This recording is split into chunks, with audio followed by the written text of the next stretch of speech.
നമുക്ക് നോ പറയാൻ പഠിക്കാം. നമ്മളിൽ പലരും ബുദ്ധിമുട്ടുന്ന ഒരു പ്രശ്നമാണത്, അല്ലേ? കുറേ വർഷങ്ങൾക്ക് മുമ്പ് ഞാനും അങ്ങനെ ആയിരുന്നു. ഈ നോ പറയാൻ പറ്റാത്തത് കൊണ്ട് ഞാൻ ചെന്ന് പെട്ടിട്ടുള്ള പ്രശ്നങ്ങൾ ചില്ലറയൊന്നുമല്ല. എൻ്റെ മെൻറ്റേഴ്സും എന്നോട് പറയുമായിരുന്നു, നോ പറയാൻ പഠിക്ക് ദേവി. നോ പറയുമ്പോൾ കിട്ടുന്ന ഒരു പവർ, ഫ്രീഡം, ലിബറേഷൻ, ഇതൊക്കെ ഭയങ്കര വലുതാണ്. അതൊക്കെ എക്സ്പീരിയൻസ് ചെയ്യുമ്പോഴേ മനസ്സിലാവൂ. നമ്മളെ നന്നായിട്ട് എംപവർ ചെയ്യുന്ന ഒരു സംഗതിയാണ് ഇത് എന്നൊക്കെ പറഞ്ഞിട്ടുണ്ട്. പക്ഷെ നോ എന്ന് നമ്മളെങ്ങനെ പറയും? നമ്മൾ എപ്പോഴും ചിന്തിക്കുന്ന എന്താണ്, അവർക്ക് എന്ത് തോന്നും, അല്ലെ ആ സിറ്റുവേഷനിൽ നമ്മൾ എങ്ങനെ പറയും. പിന്നീട് നമ്മൾ തന്നെ പശ്ചാത്തപിക്കാറുണ്ട്, ഞാനത് ആ സമയത്ത് ഞാൻ എങ്ങനെ പറയും എന്ന് വിചാരിച്ചിട്ടാണ് പറയാഞ്ഞത്, പക്ഷെ പിന്നെ അതുകൊണ്ട് എനിക്കുണ്ടായ പ്രശ്നങ്ങൾ ഭയങ്കരമാണ് എന്നൊക്കെ നമ്മൾ പരാതിയും പറയാറുണ്ട്, അല്ലേ?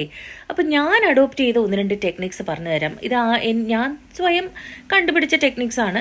പക്ഷെ എനിക്കിത് നന്നായിട്ട് വർക്ക് ചെയ്തു. അതിനുശേഷം എൻ്റെ പേഴ്സണൽ കൗൺസിലിങ്ങിൽ, അതുപോലെ എൻ്റെ ചില ഫ്രണ്ട്സ് ഒക്കെ ഈ പ്രശ്നം പറയുമ്പോൾ ഞാൻ അവർക്കൊക്കെ ഈ ടെക്നിക്സ് പറഞ്ഞു കൊടുത്തിട്ടുണ്ട്.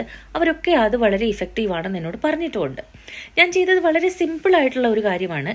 ഞാൻ ഈ കംപ്ലീറ്റ് ആയിട്ടല്ലേ ഡയറക്റ്റ്ലി നോ എന്ന് പറയുന്നതിന് പകരം ഞാൻ ശ്രമിക്കാം, ഞാൻ പറയാം എന്നതിനെ മാറ്റി.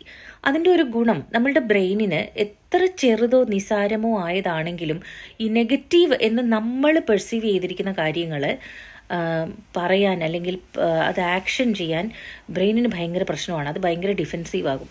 അതുകൊണ്ടാണ് നമുക്കിത് പറയാൻ പറ്റാത്ത ഒരു കാര്യം. എന്താണ് അതിൻ്റെ പിന്നിലുള്ള സയൻസ് എന്ന് ഞാൻ പിന്നീട് പറഞ്ഞു തരാം. ഞാനതെൻ്റെ യൂട്യൂബിൽ അപ്ലോഡ് ചെയ്യാം. രണ്ടാമത്തെ കാര്യം, നമ്മളുടെ ബ്രെയിനിൽ ഒരു റിവാർഡ് സെൻറ്റർ ഉണ്ട്. ഈ പലപ്പോഴും നമ്മൾ ഇഷ്ടമില്ലാതെയും നമ്മൾ പല കാര്യങ്ങളൊക്കെ ചെയ്ത് കഴിയുമ്പോൾ ചിലപ്പോൾ നമുക്ക് അവിടുന്ന് ഇവിടുന്നൊക്കെ ഒരു അപ്രിസിയേഷനൊക്കെ കിട്ടും. അതായത് നമ്മളെപ്പറ്റി നല്ല 2 വാക്കൊക്കെ ആരെങ്കിലും പറയും. അതിപ്പോൾ ഫോൾസ് ആണെങ്കിലും ജെനുവിൻ ആണെങ്കിലും നമ്മളുടെ റിവാർഡ് സെൻറ്ററിന് അത് ഭയങ്കര ഇഷ്ടമാണ്.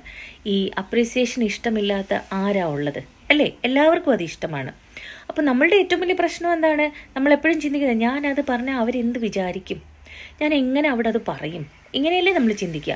അപ്പോൾ നമ്മൾ ഞാൻ ശ്രമിക്കാം, ഞാൻ പറയാം എന്ന് പറഞ്ഞതിന് ശേഷം നമുക്ക് നമ്മളെ ഒന്ന് അപ്രീഷിയേറ്റ് ചെയ്യാം. നമുക്ക് പറയാം, മിടുക്കൻ അല്ലെങ്കിൽ മിടുക്കി, ഇപ്പോൾ ഇങ്ങനെ പറഞ്ഞില്ലേ, ഇത് മതി, ഇങ്ങനെ തന്നെ നമ്മൾ പറഞ്ഞാൽ മതി, ഇതൊന്ന് നമ്മൾ മനസ്സിലാക്കിയാൽ മതി, വെരി ഗുഡ് എന്നൊക്കെ നമ്മളെ ഒന്ന് അപ്രീഷിയേറ്റ് ചെയ്യുക. അതുകൊണ്ടുണ്ടാകുന്നൊരു ഗുണം, നമുക്ക് ഈ കുറച്ചും കൂടി ഒരു കംഫർട്ടബിൾ സ്പേസിലേക്ക് ഈ സംഗതിയെ മാറ്റാൻ പറ്റും.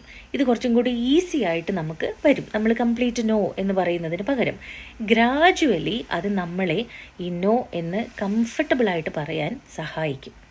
ഇനി മുതൽ ഇതൊന്ന് പരീക്ഷിച്ച് നോക്കൂ, ഒന്ന് ടെസ്റ്റ് ചെയ്ത് നോക്കിയിട്ട് എന്നോട് പറയൂ, ഇത് നിങ്ങൾക്ക് എങ്ങനെയാണ് എക്സ്പീരിയൻസ് ആയത്, നിങ്ങൾക്ക് എങ്ങനെയാണ് ഈ ഒരു ട്രിക്ക് ഉപയോഗിച്ചപ്പോൾ അല്ലെങ്കിൽ ഈ ഒരു ടെക്നിക്ക് ഉപയോഗിച്ചപ്പം തോന്നിയതെന്ന്.